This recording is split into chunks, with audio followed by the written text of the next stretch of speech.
من الشيطان الرجيم.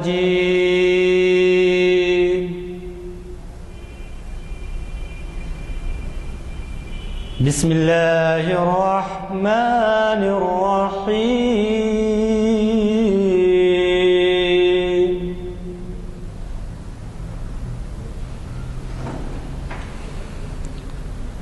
أفلا ينظرون إلى الإبل كيف خلقت وإلى السماء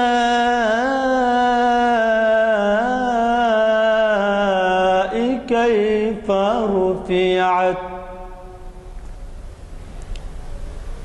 وإلى الجبال كيف نصبت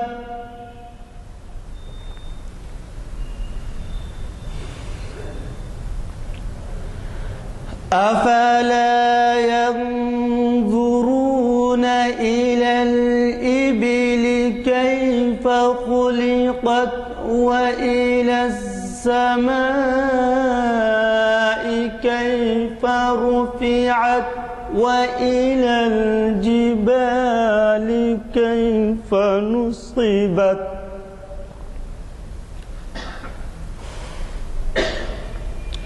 وإلى الأرض كيف سطحت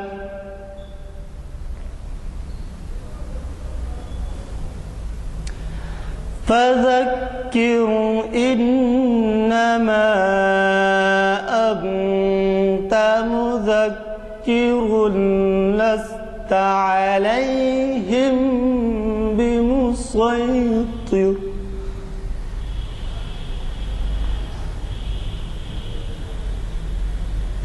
إلا من تولى وكفر فيعذبه الله العذاب الأكبر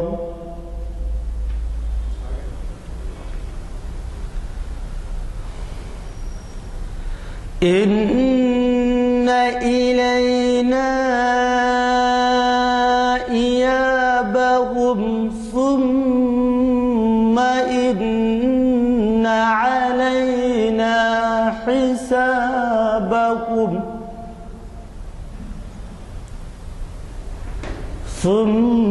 ثم إن علينا حسابهم صدق اللہ العظیم. قاری عالی جناب شاہ محمد شاہ نظر صاحب سے آپ نے خیرت کلام پاک سننے کی سعادت حاصل فرمائی. محفل اقبال شناسی کی 740ویں نشست میں آپ سب کا دلی خیر مقدم ہے. آج بتاریخ 1 جنوری 2014 اور 28 صفر مطابق 28 صفر 1435 ہجری یہ محفل کانفرنس ہال جامع مسجد عالیہ میں منعقد ہو رہی. آج کے مقرر جناب مستر مجاز صاحب سے آپ لوگ سب بخوبی واقف ہیں. وہ ماہر اقبالیات اور اقبال کا فارسی کلام کا ترجمہ کر رہے ہیں یا کر چکے ہیں اور اقبالیات پر گہری نظر رکھتے ہیں. وہ تشریف لا چکے ہیں, ابھی نماز ادا کر کے نیچے آ رہے ہیں اور ان کا تجویز کردہ عنوان آج کا یہ ہے اقبال کی نظم فخر کے بارے میں, جو ابھی ہم سے 5-7 منٹ میں مخاطب فرمائیں گے. وہ تشریف لا رہے ہیں. جب تک میں آپ کو اقبال کے کچھ اشعار سنانے کی کوشش کرتا ہوں. میں وہ لہو باقی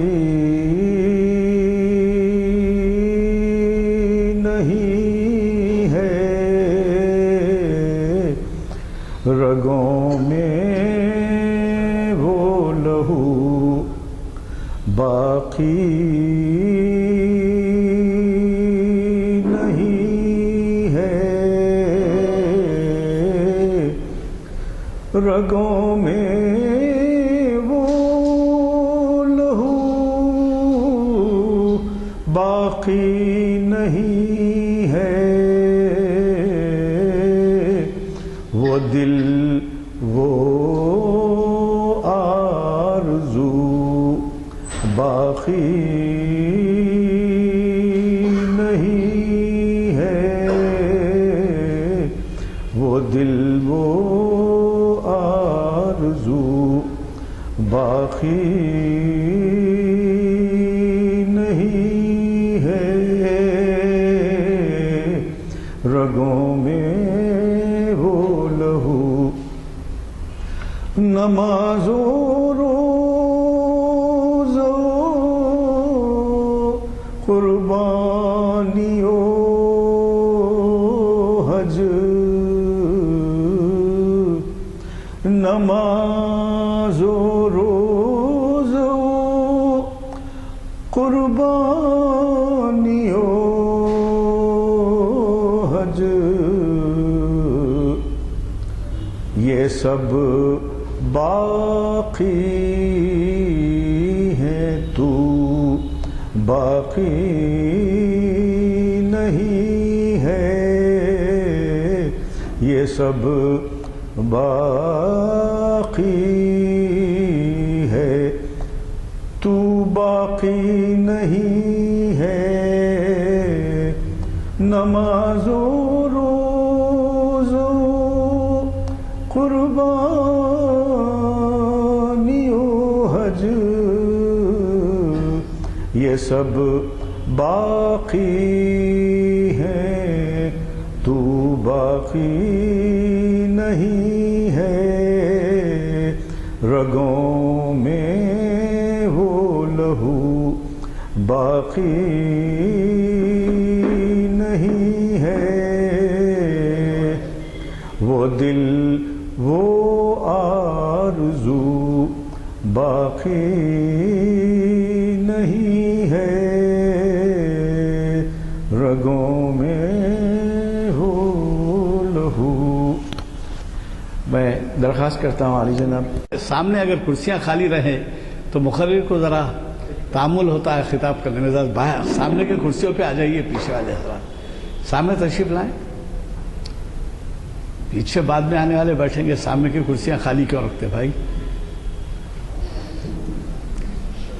پیچھے تک نظر جاتی نہیں مگر سامنے نظریں پڑتی رہتی ہیں مقرر کی، اور وہ کرسیاں خالی رہی تو ڈسٹرب ہوتا ہے۔ دوسری بات مجھے یہ عرض کرنی تھی کہ آپ سے یہ نہیں کہا گیا، پچھلے مرتبہ وہ ڈائری دیجیے، پچھلے مرتبہ آپ یہاں اعلان کرنا تھا لیکن اعلان نہیں ہوا۔ آج ایک بڑی اہم نشست ہے، میں جرأت خطاب سے پہلے اس لیے کر رہا ہوں کہ آپ ارادہ کر لے سکتے ہیں، اور وہ یہ ہے کہ اردو ہال میں 6:30 بجے ایک فنکشن ہے، اس فنکشن میں حیدرآباد کے مشہور و معروف اسکالر اور شاعر اور کیا ادیب کیا ان کے بارے میں کہا جائے، ان کے اور شہریار صاحب ایک نیشنل لیول کے شاعر، یہ دونوں اب گزر چکے ہیں، پچھلے سال ہی ان کی رحلت ہوئی، تو اب ان کے تعلق سے ایک یادگار لیکچر منعقد ہو رہا ہے 6:30 بجے، اور 6:30 بجے میں آگے پیچھے ہوں تو فکر مت کیجیے، کیونکہ وہ پہلے چائے نوشی وغیرہ ہوگی، اس کے بعد تقریباً 6:45 شروع ہوگا۔ تو اس میں جو ہے ہندوستان کے ایک مشہور و معروف نامور اسکالر پروفیسر شمیم حنفی، سابق دین جامعہ ملیہ اسلامیہ دہلی، وہ خطاب کر رہے ہیں، اردو ادب کا عصری منظرنامہ، عصری سے مراد دور حاضر کا جو منظرنامہ ہے، اور پھر اس میں مہمان خصوصی ہیں، مہمان خصوصی جناب خواجہ محمد شاہد، pro vice chancellor Maulana Azad national Urdu university کے، اور اس کی صدارت کر رہے ہیں لندن میں مقیم پروفیسر ڈاکٹر محمد ضیاء الدین احمد شکیب، جو آئے ہوئے ہیں، اس کی صدارت کر رہے ہیں، اور اس میں تعارفی کلمات ڈاکٹر محمد عبدالکلام صدر شعبہ اردو مانو اور نظامت شجاعت علی راشد، اور اس میں اپیل جو کرے ہیں پروفیسر فاطمہ بیگم پروین، معتمد عمومی ادارے شعر و حکمت، یہ ادارے شعر و حکمت کی جانب سے منعقد ہو رہا ہے۔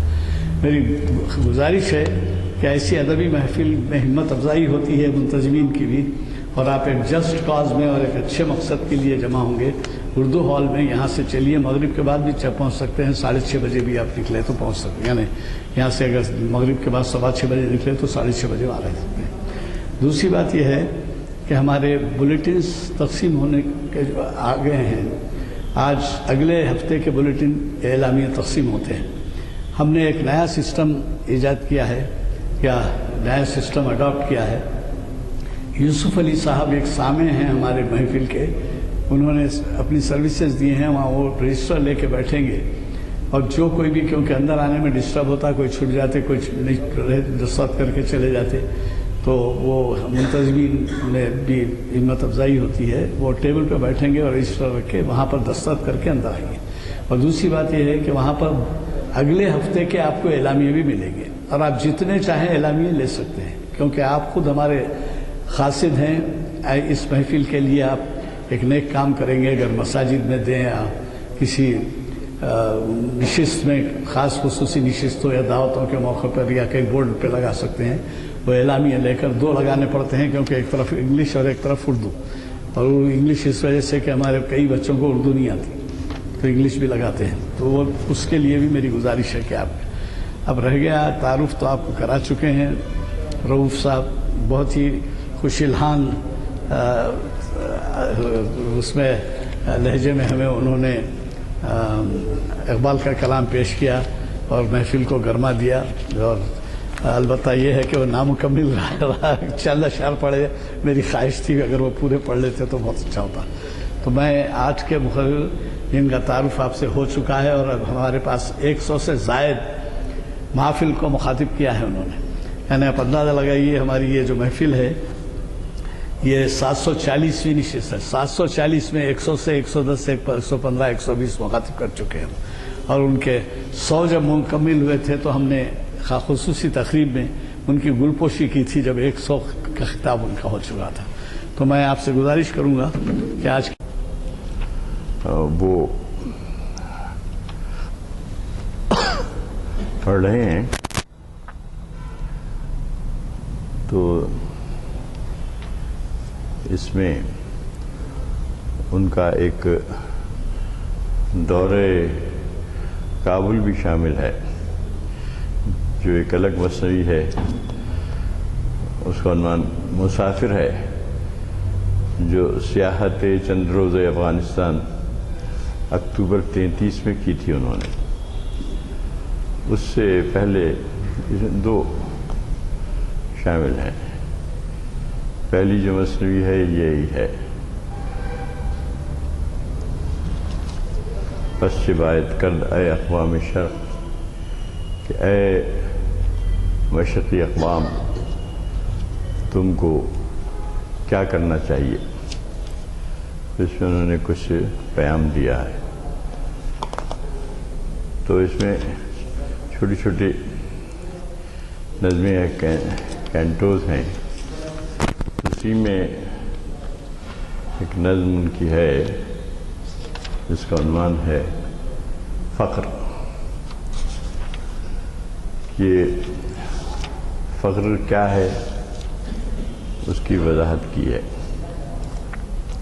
فقر ایک تو یہ وہ فقیری نہیں یا گداگری کا نام نہیں ہے کہ آدمی جو ہے دستے سوال دراز کرتا ہے.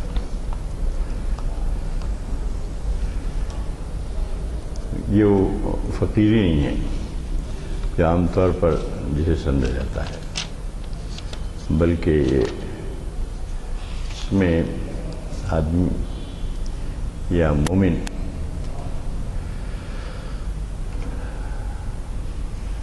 ایک طرح سے بے نیاز ہو جاتا ہے وہ دنیا سے, اور اس کی جو بہت بنیادی ضروریات ہیں بس اس حد تک اپنے آپ کو محدود رکھتا ہے. اقبال نے فقر کے بارے میں بہت سے اشعار کہے ہیں. مثلا اس میں بال جبریل میں وہ کہتے ہیں کہ فقر سکھاتا ہے صیاد کو نخچیری، ایک فقر سے قوموں میں خاصیت اکسیری، ایک فقر ہے شبیری اس فقر میں ہے میری، میراث مسلمانی سرمایہ شبیری۔ تو اب صیاد کو نخچیری سکھاتا ہے، یعنی شکار کرنا، اور ایک فقر سے قوموں میں خاصیت اکسیری، اگر قوم فقر کا طریقہ اختیار کر لے تو اس قوم میں ایک اکسیری خصوصیت پیدا ہو جاتی ہے،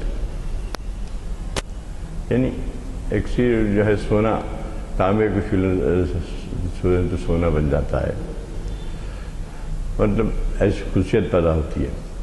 اس میں کوئی زرپرستی سکھانا مقصود نہیں ہے، اور اس پھر کہتے ہیں کہ اس کی وضاحت کے لیے کہتے ہیں کہ اس میں کیا ہوتا ہے، آدمی ہر چیز راہ خدا میں دیتا ہے، آخر میں جان بھی دیتا ہے۔ ایک فقر ہے شبیری، اس فقر میں ہے میری، تو میری یعنی شہنشاہی، اور اصل میری اسی میں ہے۔ میراث مسلمانی سرمایہ شبیری، تو کہتے ہیں کہ شبیر کا جو سرمایہ ہے وہی مسلمان کی میراث ہے۔ تو مطلب یہ ہے کہ جس دل میں صداقت پر مرنے کی تڑپ ہو، وہ صداقت کے لیے جس دل میں مرنے کی تڑپ، ایک جگہ کا اقبال ہے، پہلے اپنے پیکرِ خاکی میں جاں پیدا کرے۔ تو پیکرِ خاکی میں جاں کیسے پیدا ہوتی ہے، تو ایک مثال ہونا شبیر کے لیے، ایک فقر ہے شبیری، تو اس میں ہر چیز لوٹا دی جاتی ہے، اپنی جان، اپنا مال، اپنا خاندان، اپنا ہر چیز، تو وہ، اور اسی میں میری ہے۔ یہاں ایک فخر کا عنوان لگا کے انہوں نے بڑی تفصیل سے سمجھانے کی کوشش کی ہے۔ کئی جگہ آیا ہے اقبال نے ذکر، جگہ جگہ، اس کا تو اب موقع نہیں ہے۔ اس میں وہ کیا کہتے ہیں، وہ کہتے ہیں کہ اے بندگان آب و گل فقر کیا ہے، چیز فقر اے بندگان آب و گل۔ اب بندگان آب و گل مانے آب و گل کے غلام، یعنی مادیت کے غلام، یعنی جسم کی جو ضروریات ہیں اسی میں اپنی زندگی ختم کر دے رہے ہیں۔ کہ ایک اور جگہ کہا ہے کہ اوجز خوردن و مردن نتانت، نہ خود بھی نہ جہاں بھی نہ خدا بھی، کہ اوجز خوردن و مردن نتانت، کہ وہ کھانا کھانا اور مر جانا دو چیزوں سے واقف ہے۔ پوری زندگی اس کی یا تو کھانے میں گزرتی ہے، اب کھانے میں پیٹ بھرنا ہی شامل نہیں ہے، سبھی آ گیا اس میں، اچھا لباس آ گیا، اور اچھا خاصا مکان آ گیا، اور اسی میں پوری زندگی گزر جا رہی ہے۔ اللہ سے شاندار مکان ہو، شاندار لباس ہو، یا شاندار کھانا ہو، اور پھر اپنے جو ہیں طریقے لوگوں کو امپریس کرنے کے، تو وہ اب بڑھتے بڑھتے یہ صورت اختیار کر گیا ہے کہ جو شخص پیسے والا ہے وہی شخص اقتدار پہ آتا ہے، بنتا ہے، حکومت میں جاتا ہے، ظاہر صاحب اقتدار ہونا ضروری ہے، اس کے بغیر نہیں ہوتا۔ اسے لوگ اتنے تنگ آ گئے کہ اب جیسے کہ دلی میں تھوڑا سا انقلاب آیا چھوٹا سا، تو یہ لوگ اس سے عاجز آ گئے ہیں۔ تو وہی کہتا ہے کہ فقر ہے کیا چیز ہے، بندگان آب و گل، اے کھانے کی ایک مٹی کے غلام، یعنی جسمانی اور مادی ضروریات کے پیچھے پاگل ہو جانے والے، ختم ہو جانے والے، وہ کیا ہے؟ ہر کا معنی پھٹے حالوں زندگی گزارنا نہیں ہے، دوسروں کے سامنے ہاتھ پھیلانا نہیں ہے، بلکہ یک نگاہ راہ بین یک زندہ دل، ایک راستہ دیکھنے والی آنکھ، دو الفاظ میں بیان کر دیا ہے، ایک نگاہ راہ بین راستہ دیکھنے والی آنکھ، اور ایک دل زندہ، یک نگاہ راہ بین یک زندہ دل۔ دل زندہ کیا ہے، نگاہ راہ بین کیا ہے؟ تو مطلب یہ ہے کہ فقر یا فقیر جو ہوتا ہے ان معنوں میں، وہ فقیر نہیں، گداگر نہیں، وہ جو ہے راستے سے واقف ہوتا ہے، اندھے کی طرح نہیں چلتا، راستے سے واقف ہوتا ہے، یعنی جو اس کا مقصد ہے اس کے پیش نظر ہوتا ہے اور اس کو روشنی میں دیکھتا ہے، دل کی روشنی سے دیکھتا ہے تو وہ واقف ہوتا ہے۔ ایک نگاہ راہ بھی، ایک زندہ دل، اور یہ کہ دل زندہ کر، ایک جگہ کہا ہے دل زندہ کر خدا سے طلب۔ دیکھیے زندہ دل، خدا سے زندہ دل کو طلب کرنا ہے۔ اب یہ زندہ دل ہے کیا؟ آنکھ کا نور دل کا نور نہیں کہتا ہے، تو یہ آنکھ کا مادی نور کا تعلق نہیں ہے، تو یہ کہتا ہے کہ ایک نگاہ راہ بھی یک زندہ دل۔ اب اس کا مطلب کیا ہے؟ فخر کار خویشرا سنجیدہ نست، اپنے کام کو سنجیدگی سے غور کرنا، فکر کرنا، سوچنا، اور برد و حرف لا الہ پیچیدہ نست، اور یہ لا الہ کے جو حرف ہیں دو، مطلب لا الہ الا اللہ مراد ہے، لا الہ سے مطلب پورا کلمہ ہی مراد ہے، ضرورت شعری کے تحت لا الہ کہا گیا ہے۔ یہ دو حرف لا الہ پیچیدہ نظر سے پیچا ہونا ہے، لا الہ کا مفہوم سمجھنا ہے۔ اس سے پہلے ہم لا الہ الا اللہ والا اس سے پہلے کے ہم حصے میں پڑھ چکے ہیں، لا الہ الا اللہ کا مفہوم انہوں نے سمجھایا ہے، تو بس وہی کہہ رہے ہیں کہ برد و حرف لا الہ پیچیدہ نست، یعنی سوائے خدا کے اور کسی کے اوپر بھروسہ نہ کرنا، مختصراً ان دو الفاظ پر پیچا غلطہ اور پیچا رہنا۔ اب اس کی مثال دیتے ہیں، وہ بھئی آپ جب کچھ کھائیں گے پئیں گے نہیں تو کمزور ہو جائیں گے، تو وہ کہتے ہیں کہ ایسا نہیں ہے۔ فخر خیبر گیر با نان شعیر، تو یہ کہتے ہیں کہ جو کی روٹی کھا کر خیبر کو فتح کرتا ہے، یہ حضرت علی کی طرف اشارہ ہے۔ تو ہی کہہ دے کہ اکھاڑا دے خیبر کس نے، شکوہ میں کہا ہے کہ در خیبر حضرت علی نے ایک ہاتھ سے جو ہے اس کو کھینچ دیا تھا، توڑ دیا تھا، یہ کیسے آئی؟ پہلوان بن کر اور گاؤں پہلوان بن کر خوب ایکسرسائز کر کر 2 من دودھ پی کر تو وہ قوت نہیں آتی، جسمانی قوت آ سکتی ہے، وہ روحانی قوت نہیں آتی جس کی طرف یہ اشارہ کرتے ہیں۔ یہ باتیں ہمارے مادہ پرست ذہنوں کو سمجھ میں نہیں آ سکتی۔ اب مثالیں دیتے ہیں عالم اسلام سے، تاریخ اسلام سے، اس سے اشارہ کر گئے ہیں۔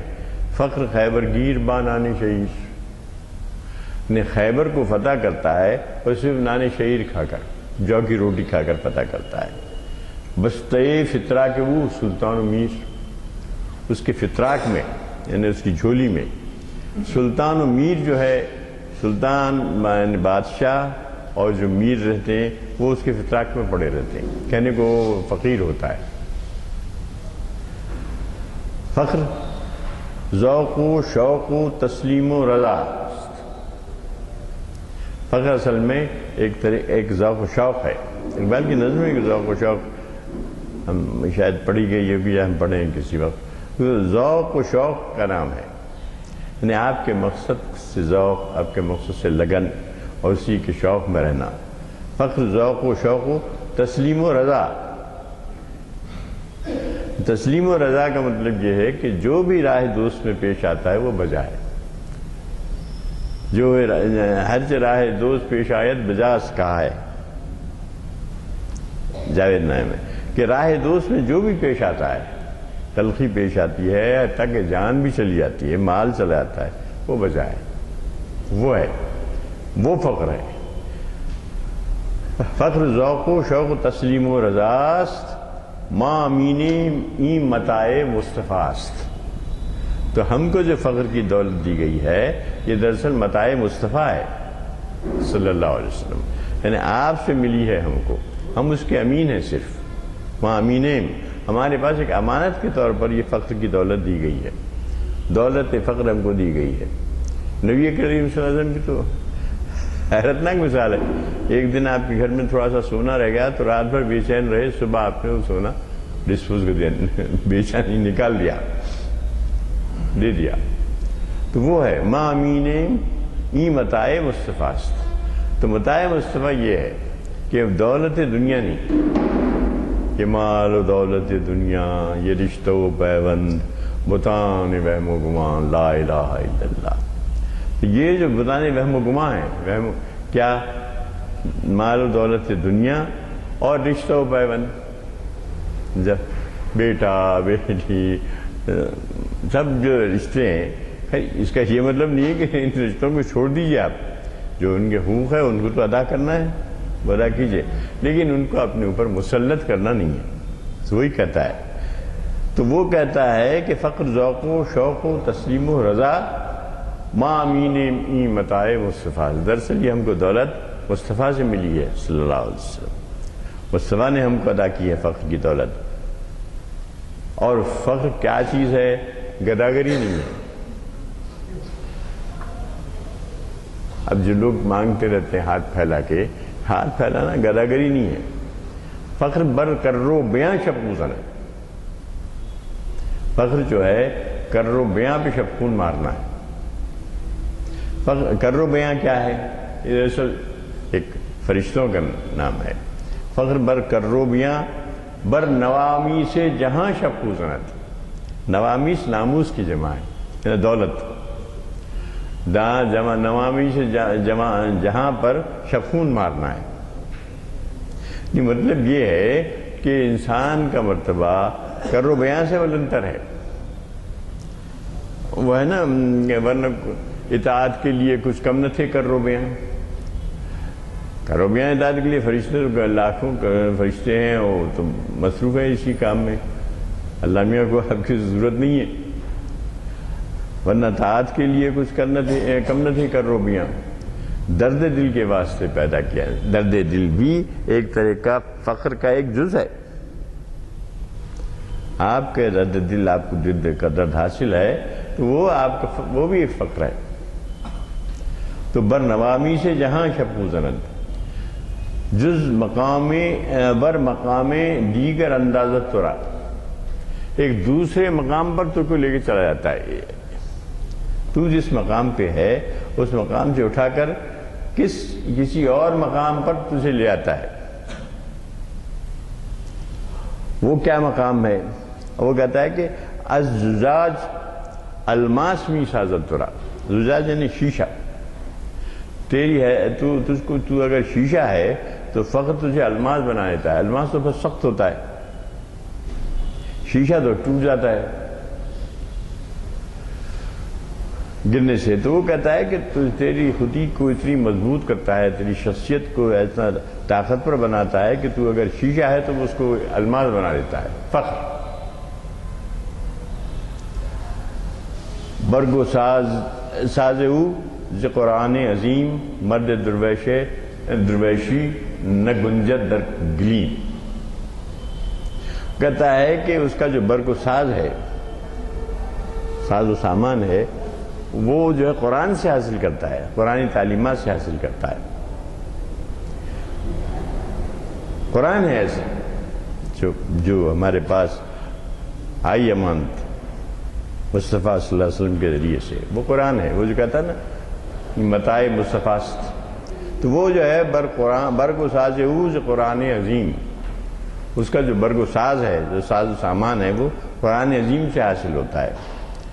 مرد درویش نہ گنجت در گلیم. اور مرد درویش جو ہے ایک گدڑی میں لپٹا ہوا نہیں رہتا.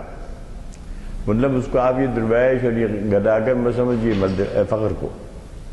وہ کسی گلی ملی میں لپٹا ہوا نہیں رہتا، اس حد تک محدود نہیں رہتا، بلکہ گرچہ اندر بزم کم گویت سخن یکدم او گرمی صد انجمن. یعنی بات تو بہت کم کرتا ہے، کم گو ہوتا ہے، فضول بکواس یاوا گوئی نہیں کرتا. کہ وہ کہتا ہے کہ گرچہ اندر بزم کم گوئے سخن، بزم میں اگرچہ بہت کم گفتگو کرتا ہے، کم سخن ہوتا ہے، لیکن یکدم او گرمی صد انجمن. اس کا ایک دم، ایک لمحہ، ایک قول، ایک بات، وہ 100 انجمن پہ بھاری ہوتی ہے. گرمی صد انجمن بے پرارا ذوق پروازی دہد پشرا تمکین شہباز دہد. وہ کہتے ہیں کہ بے پروں کو ذوق پرواز دیتا ہے. جو کمزور ہوتے ہیں ان کو طاقتور بناتا ہے. بے پروں سب اس کی استعاراتی زبان میں بات کر رہے ہیں. وہ بے پروں کو ذوق پرواز دیتا ہے اور مچھر کو تمکین شہباز دیتا ہے. شہباز میں جو تمکنت ہوتی ہے وہ اس کو ایک مچھر میں پیدا کر دیتا ہے. زندگی میں جو تھے نبی کریم صلی اللہ علیہ وسلم کی حیات اور ان کے جو صحابہ ہیں ان کی مثال سامنے رکھ لیجئے تو آپ کو سمجھ میں آئے گا کہ بشرا تمکین شہباز دہت کا کیا مطلب ہے. کہ مچھر کو تمکین شہباز عطا کرتا ہے. با سلاطین در فدد مرد فقیر اشکوہ بوریا لذت سریش. کہ سلاطین سے جو ہے وہ مرد فقیر نبرد آزما ہو جاتا ہے. جب لوگ گئے تھے یہاں مراکش تو وہ جناب ان کے ہاتھ میں وہ تھا اور تیر کا وہ قالین میں قیمتی قالین میں چبوتے ہوئے جا رہے تھے. ان کو احساس ہی نہیں تھا کہ اتنا قیمتی قالین ہے. سب لوگ دیکھ کے حیران تھے کہ کیسے لوگ ہیں. باصلاطین در فدد مرد فقیر از شکوہ بوریا لرزت سریر. سریر مانے تخت شاہی. یعنی تخت شاہی جو ہے لرزتا ہے کانپتا ہے بوریے کے شکو سے. اس بوریے پہ جو فقیر مرد فقیر بیٹھتا ہے. از جنون می افغند ہوئے بشر وارحانت خلقرا از جبر و قہر. یہ بہت خاص بات کا ہے. وہ کہتا ہے کہ وہ اس کا جنون ایسا ہوتا ہے کہ جب اپنی نعرے ہو لگاتا ہے جب اس کا نعرہ بلند ہوتا ہے تو کیا ہوتا ہے خلق کو رہا کرتا ہے جبر سے اور قہر سے. یہ سلطان اور بادشاہ اور جو ہوتے ہیں یہ تو صرف جبر اور قہر کرتے ہیں. اب ہمارے ہاں بڑی حد تک جمہوریت ہے بادشاہوں کی جو ہوتی ہے. ویسے جمہوریت میں بڑا جبر و قہر جاری ہے وہ بھی ہم دیکھتے ہیں. جو کچھ اب ہو رہا ہے وہ اس میں یو پی کے ایک اسٹیٹ میں ایک ڈسٹرکٹ میں وہ جبر و قہر کی انتہائی مثال ہے. سمجھا بچے جو ہے سردی میں سکڑ کے مر جا رہے ہیں. 40-45 بچے مر چکے ہیں 52 بچے. یہ جبر و قہر ہے. یہ جمہوریت کا جبر و قہر ہے. یہ جبر و قہر بادشاہوں کرنا ضروری نہیں ہے. جمہوری حکومت ہی جبر و قہر کرتی ہیں. جو قیامت کا ہو رہا ہے اس وقت سما.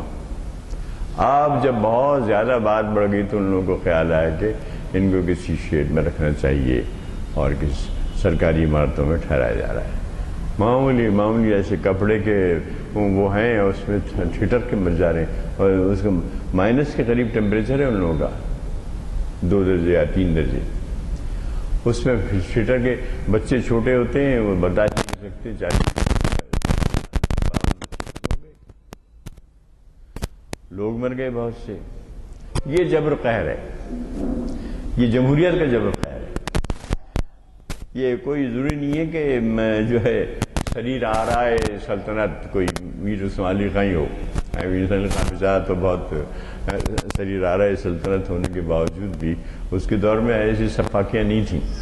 جمہوریت میں سفاکیاں ایسی کھلے میں ہیں. سارے ہمارے ٹی ویز والے چلے آتے ہیں سب ریکارڈ کرتے ہیں ساری دنیا دیکھتی ہے مگر ان کا جبر و قہر جاری ہے. لیکن فخر جو کرتا ہے اس کو رہا کرتا ہے. وارحانت خلق را از جبر و قہر. اس جبر و قہر سے ان کو رہائی دلاتا ہے. از جنومی افغند ہوئے بشار. ایسا نعرے ہو لگاتا ہے ایسا انقلاب کا نعرہ دیتا ہے کہ جبر و قہر سے خلق خدا کو نجات ملتی ہے. ایک انقلاب کا پیام ہے اس میں. پھر کہتا ہے کہ اب اسی کی تفصیل بتا رہا ہے کس طرح سے ایک مرد فقیر کس طرح سے خلق خدا کو کے کام آتا ہے. وہ کہتا ہے کہ می نگیرت جزباں صحرا مقام.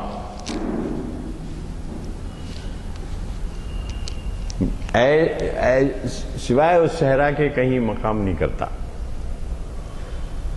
کندرو شاہی گریزت از ہمام،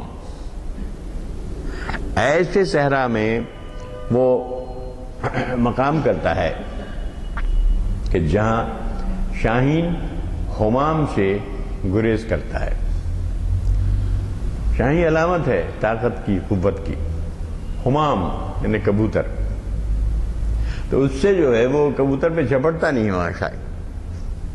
اب ہم تو دیکھ رہے ہیں جھپٹ رہے ہیں، ہماری نام نہاد جمہوری حکومت دن دہاڑے جناب ہماؤں پہ جھپٹ رہی ہے، دیکھ رہے ہیں، ہم اپنی آنکھوں سے دیکھ رہے ہیں، ساری دنیا دیکھ رہی ہے اور ٹی وی میں دکھایا جا رہا ہے، لیکن ایسی سفاک ہیں، ایسے جناب یہ لوگ کہ ان کو ذرا خیال نہیں، احساس نہیں۔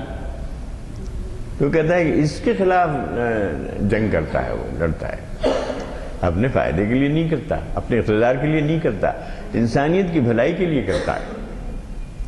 می نگیرت جذبان صحرا مقام کندرو شاہی گریزد زمام قلب او قوت قلب اورا قوت از جذب و سلوک، اس کے دل کی غذا، قوت مانے غذا، قلب اورا قوت، اس کے قلب کی جو قوت ہے، غذا ہے، وہ کیا ہے؟ جذب و سلوک ہے۔ سالک راہ بننے کے بعد جو جذب حاصل ہوتا ہے، اور جو جذب و سلوک ایک اصطلاح ہے باضابطہ، تو جذب و سلوک جب اس کے دل کو قوت بخشتا ہے تو وہ کہتا ہے، بادشاہ کے سامنے کھڑے ہو کے کہتا ہے لا ملوک، میں کسی بادشاہ کو نہیں مانتا، پیچھے سلطان نہ رہے ہو، لا ملوک، سلطان کے سامنے، بادشاہ کے سامنے کھڑے ہو کے بادشاہ کا انکار کرتا ہے، اس کی قوت کا انکار کرتا ہے۔ اور بڑی صفاقی یہ ہے کہ اب وہ بادشاہی نہیں رہی، اب جمہوری قبا میں پائے کو، کہا ہے نا اقبال نے ایک جگہ کہ جب جمہوری قبا میں پائے کوب ہوتا ہے، ہوتی ہے سلطانی، تو یہ صورتحال پیدا ہوتی ہے۔ آج ہمارے پیش نظر یہ جو حالات ہیں اس وقت، خون کے آنسو لانے کے لیے کافی ہیں۔ تو یہ وہاں نہیں ہو رہا ہے جہاں شاہیاں ہیں، یہاں تو جمہور ہے، جمہور میں یہ سب ہو رہا ہے، ایک مرکزی حکومت بھی ہے، ایک اسٹیٹ لیول حکومت بھی ہے، اور سارے جناب عوامی نمائندے بھی ہیں، وہاں یہ سب ہو رہا ہے۔ تو کہتا ہے قلب اورا قوت جذب و سلوک،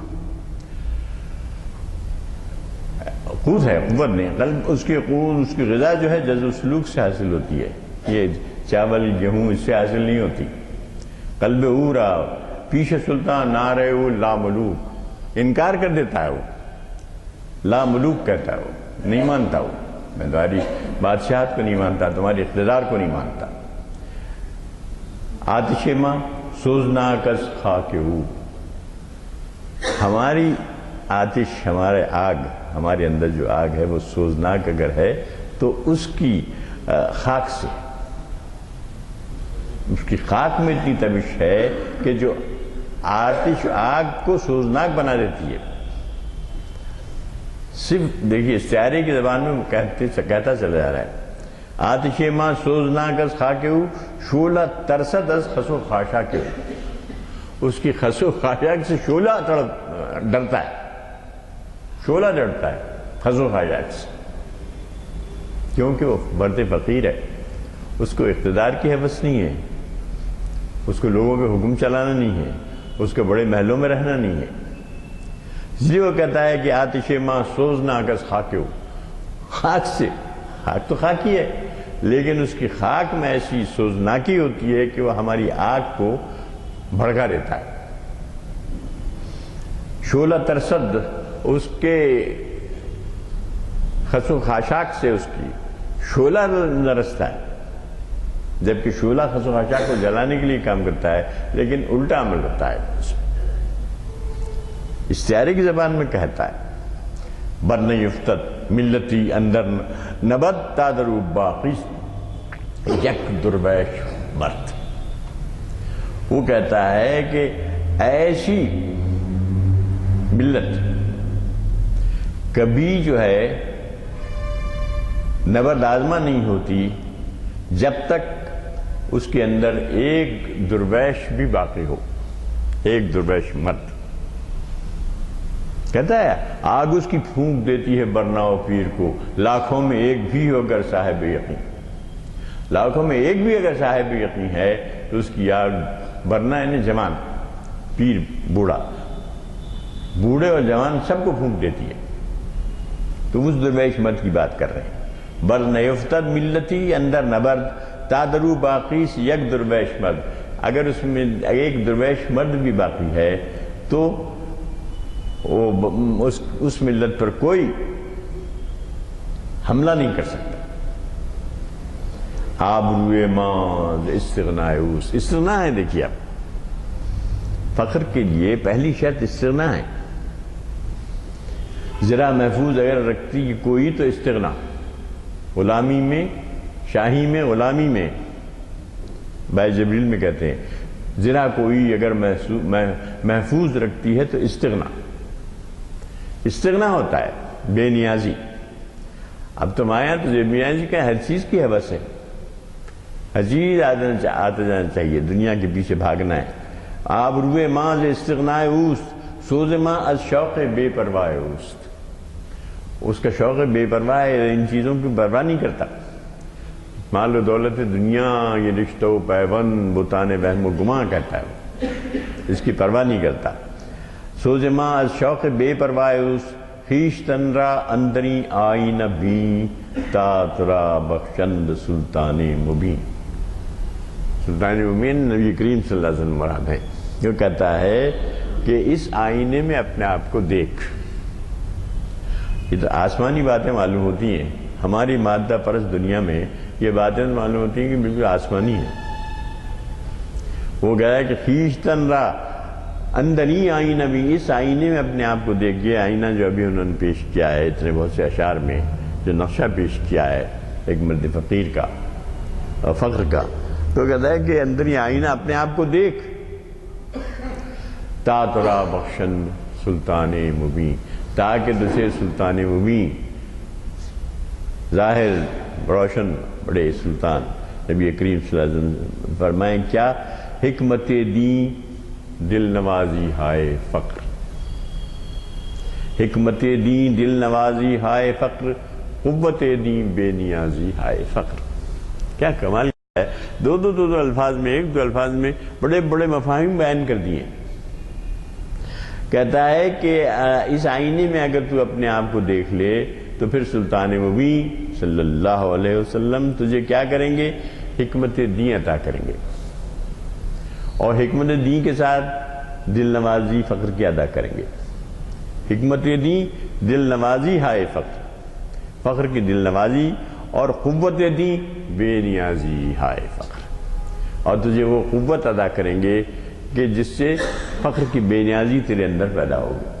اصل چیز بے نیازی ہے، بتانے وہم و گمان لا الہ الا اللہ، یہ رشتہ و پیبند، ان سب، یہ نہیں ہے کہ ان کو آپ آگ میں جھونک دیں۔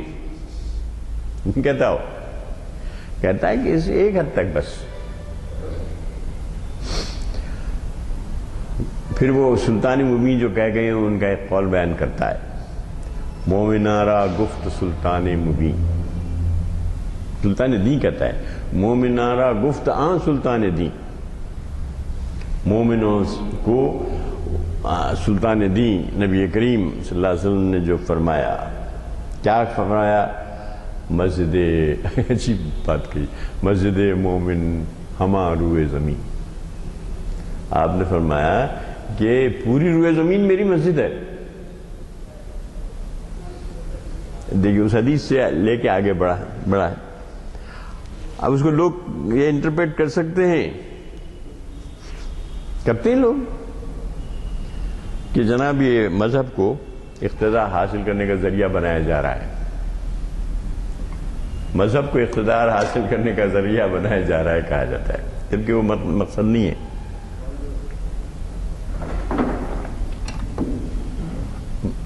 مسجد منی ہما روئے زمین، آپ نے فرمایا، وہ کہتے ہیں تلویں ہے حضور رسالت لت مآب صلی اللہ علیہ وسلم کی ایک مشہور حدیث کی طرف، جس میں ارشاد ہے کہ تمام روئے زمین میری مسجد ہے، کہیں بھی نماز پڑھی جا سکتی ہے، مقام صاف ہونا ہے بس۔ حضرت عمر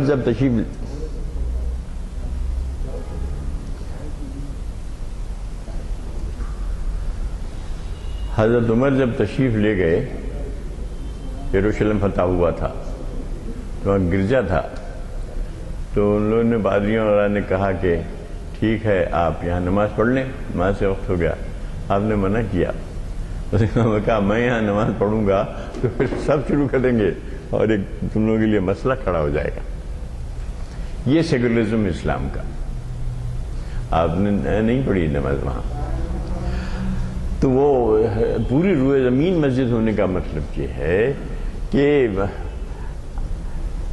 یہ نہیں ہے کہ آپ جو ہے مذہب کو سیاسی اقتدار کے لیے حاصل کریں، استعمال کریں، بلکہ اس کا مطلب یہ ہے کہ آپ ایک سچے دین کی حفاظت میں لگ جائیں، خود بخود آپ کو دولت دنیا بھی حاصل ہوگی، اس کے پیچھے بھاگنے کی ضرورت نہیں ہے، جو نبی کریم صلی اللہ علیہ وسلم کا طریقہ کار تھا۔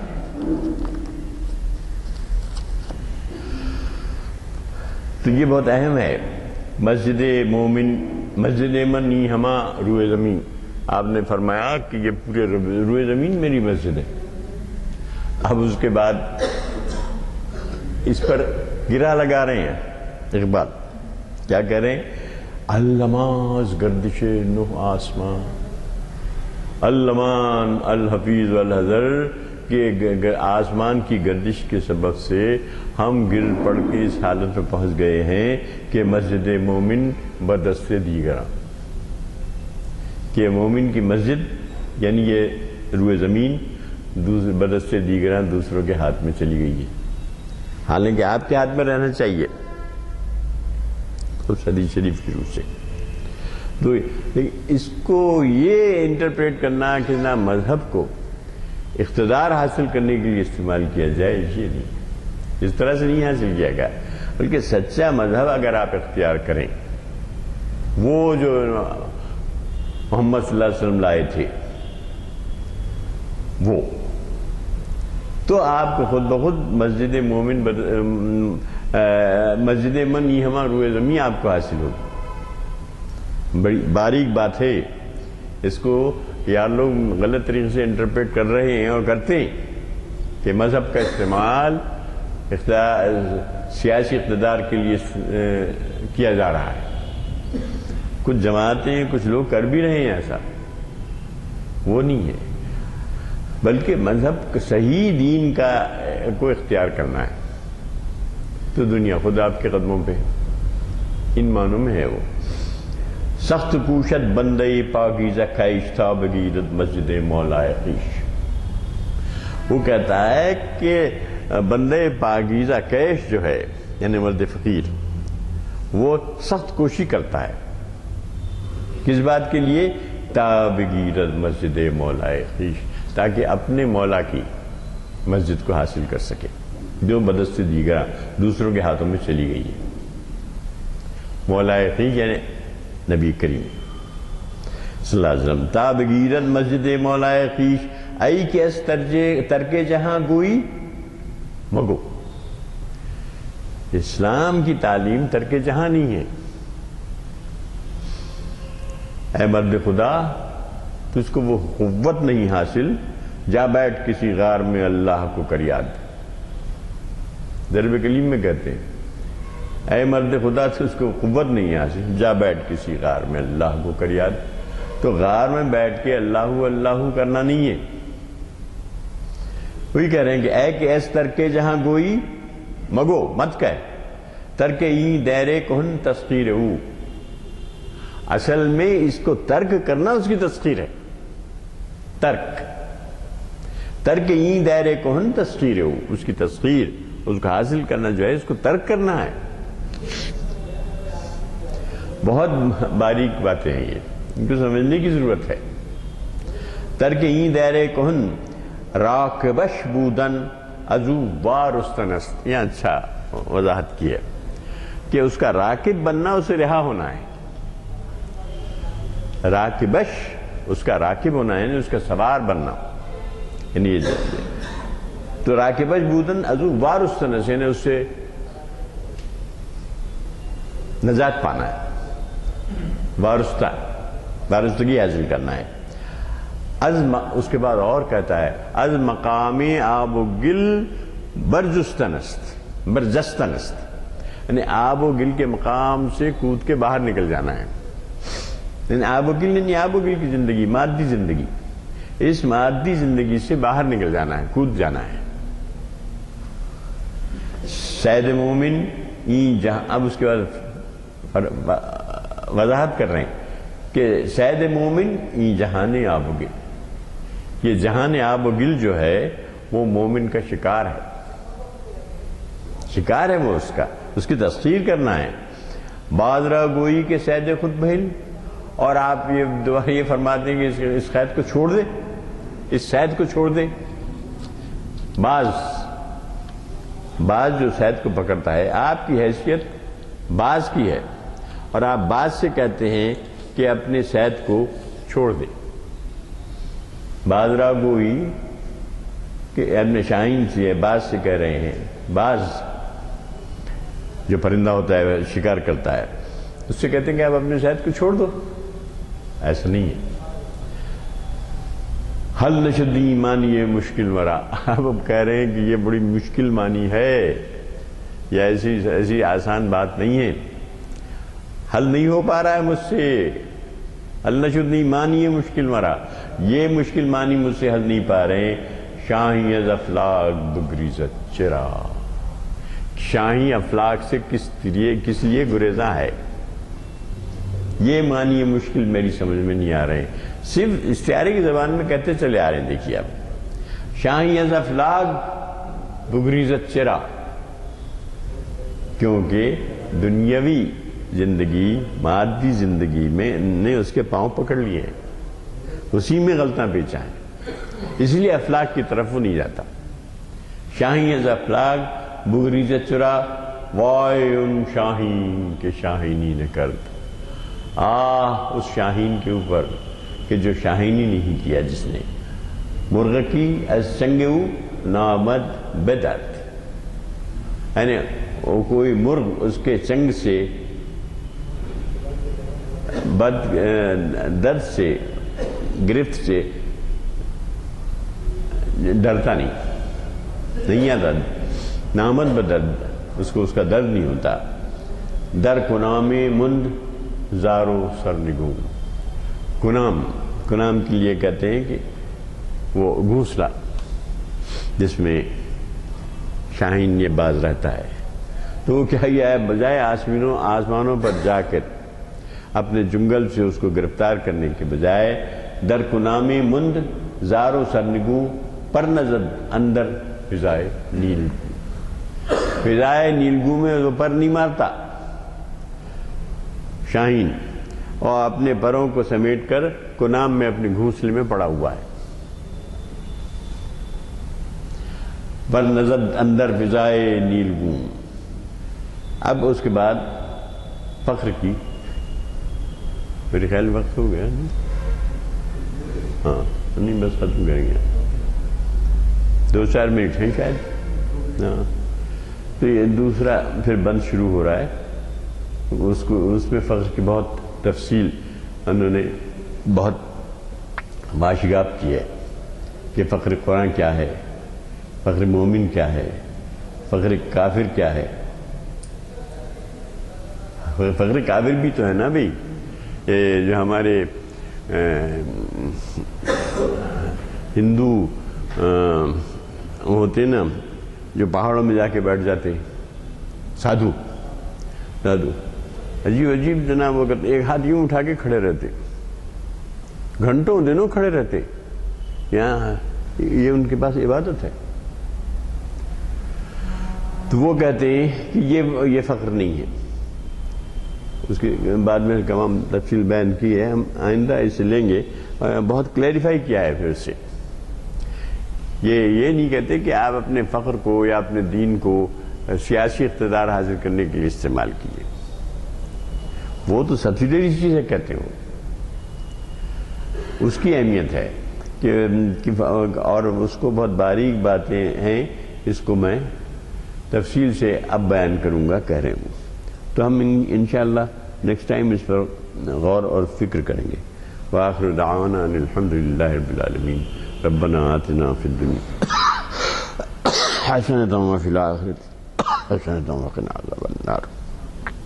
رب زدنی علما وارزقنی فہما وانت خیر الرازقین۔ اغفر وارحم وانت خیر الراحمین۔ رب یسر ولا تعسر انک انت العزیز الحکیم۔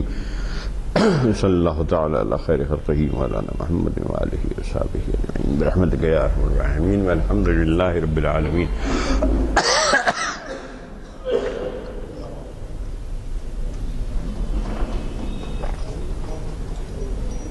ڈاکٹر صاحب نہیں آئے آج، اسے آف کر دیا۔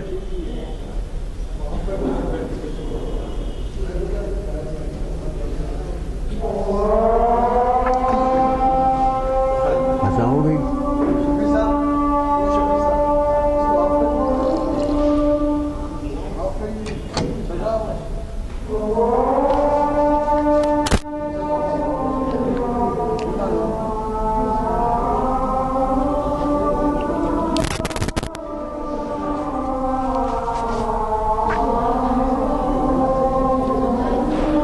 آف ہو گیا ابرار بھائی؟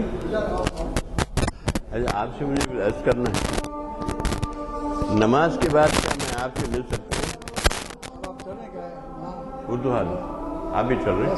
ہاں، پھر مجھے آپ سے کچھ عرض کرنا ہے، ایک میٹر، ایک پرسنل میٹر، میرا نہیں، ایک پرسنل میٹر۔